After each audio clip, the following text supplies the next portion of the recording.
non-vaccinated people wear them, and masks will be required in some settings. The governor called it a rough year for a lot of people. The temporary limits and restrictions imposed on the private sector and on individuals were the most difficult decisions I've ever had to make. Tomorrow, masks are no longer required for youth and amateur outdoor sports, with all restrictions lifted May 29th.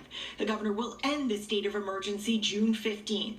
While COVID isn't gone, the governor says the state is on track to vaccinate 4.1 million people by the beginning of June. If you are not vaccinated, please get one to protect you, your loved ones, and our state.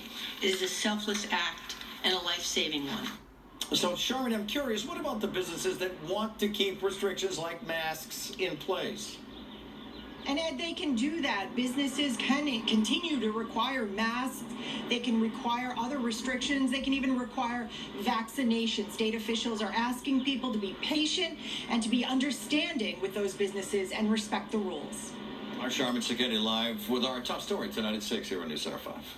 Boston, which has often lagged behind in the reopening, is now going to match the state's timeline. That's welcome news for businesses hit so hard by the pandemic. News Center 5's Peter Eliopoulos is live outside of Fenway Park. And Peter, they are looking forward to a full house there. Yeah, they really are, Maria. The Sox play against the Marlins on May 29th at home, and the Red Sox tell us they'll be at full capacity for that game and for the rest of the season. Full capacity coming back to the state's largest venues, Fenway Park, TD Garden, and Gillette Stadium, ready to welcome back tens of thousands, as are the businesses that rely on the crowds. There's a lot of relief that those restrictions being lifted will help with. The Lions Group owns many of the bars at Fenway and throughout the city. Their VP says it's exciting again to welcome folks back after the games. Busy late night, live music, those are the places that I think were the most heavily impacted by the pandemic. Tough figuring out, who's vaccinated, who's not vaccinated, but hopefully people take responsibility for themselves. Big Night Live, The Grand, and other Boston nightclubs have been closed this whole time.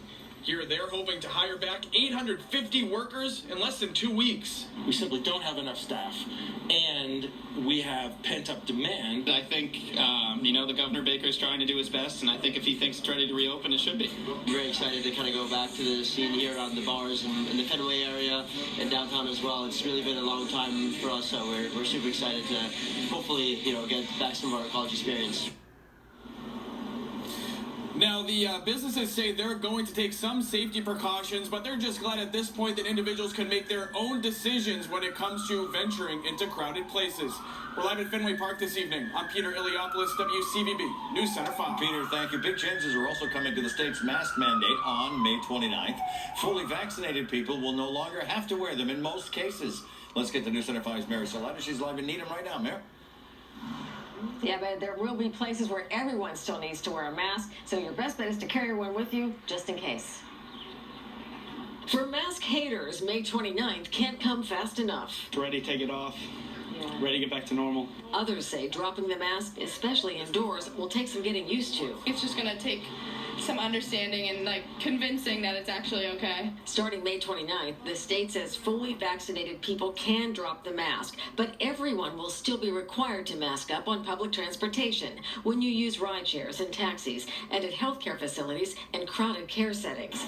It's up to private businesses whether they'll require a mask indoors. School students will still wear them inside, but starting tomorrow, kids can drop the mask at recess and for youth sports. It's starting to get really hot, and it was really hard for us to breathe with these masks, running back and forth. For interscholastic athletes, the MIAA still has to sign off on dropping the masks. It'll meet tomorrow to formally discuss the timeline. A ruling is expected quickly. We're going to hang in there for today and tomorrow and hope that we get some type of word either tomorrow night or Wednesday morning.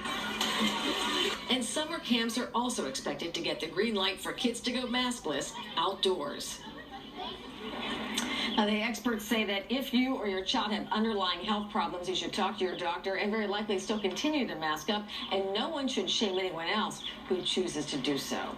In Needham, I'm Mary Saladin, WCVB News Center 5. Okay, Mary, thank you for that. Right now, 3.2 million people in Massachusetts are fully vaccinated. As we reported earlier, Governor Baker says we are on track for 4.1 million by the beginning of June. And